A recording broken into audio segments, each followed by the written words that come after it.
ऊस गोड लागला म्हणून मुळासकट खाऊ नये अशी एक म्हण प्रचलित आहे।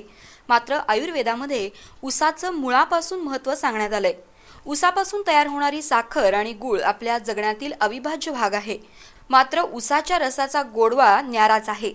चिमुरड्यांपासून आजी आजोबांपर्यंत सर्वांनाच ऊसाच्या रसानं भुरळ घातली आहे।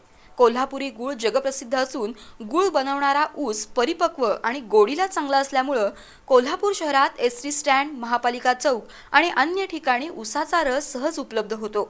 सध्या उष्णता वाढू लागली आहे, त्यामुळे शरीरातून घामाच्या धारा वाहू लागतात, त्यामुळे अशक्तपणा जाणवू लागतो।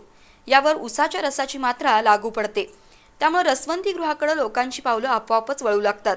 सध्या उन्हाळ्याचे दिवस असल्याने उकाडा वाढत चालला आहे, त्यामुळे कोल्हापूर शहरातील अनेक रसवंतीगृहांवर आता गर्दी होऊ लागली आहे। भवानी मंडपातील तुळजाभवानी रसवंतीगृहाचे मालक अनिल माने हे गेल्या 15 वर्षापासून लोकांना रसाची चव देत आहेत। तर महापालिकेसमोरील अमित घाटगे यांच्या ज्यूस क्लबमध्ये तर 5 प्रकारच्या फ्लेवरमध्ये ऊसाचा रस मिळतो। पुदिना, आले, जलजीरा, चाट मसाला, लिंबू अशा फ्लेवरमुळे इथं मिळणारा रस कमी वेळात लोकप्रिय होऊ लागलाय।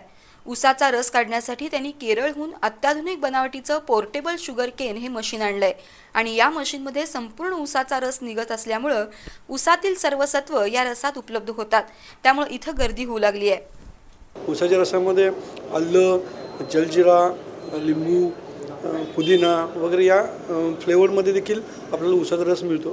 त्यामुळे सर्व शहरवासियांनी याचा आस्वाद घ्यावा। सामान्यांना परवडणारं आणि शरीराला अतिशय उत्तमदायक, आरोग्यदायक असं हे पेय सर्वांनी घ्यावं। कावीळ, लघवी, किडनी अशा विकारांवर ऊसाचा रस गुणकारी आहे। गोड असूनही सर्वात कमी कॅलरीज असणारं हे नैसर्गिक शीतपेय आहे। ऊसाचा रस गोड, पचायला जड तर थंड असतो। शक्तिवर्धक आणि उत्साह निर्माण करणारा हा रस वजन कमी करू इच्छिणाऱ्यांसाठी उत्तम पेय आहे। आरोग्यदायी असणारा हा रस विविध कोल्ड्रिंक्स आणि शरीराला घातक ठरणाऱ्या शीतपेय यांना उत्तम पर्याय आहे।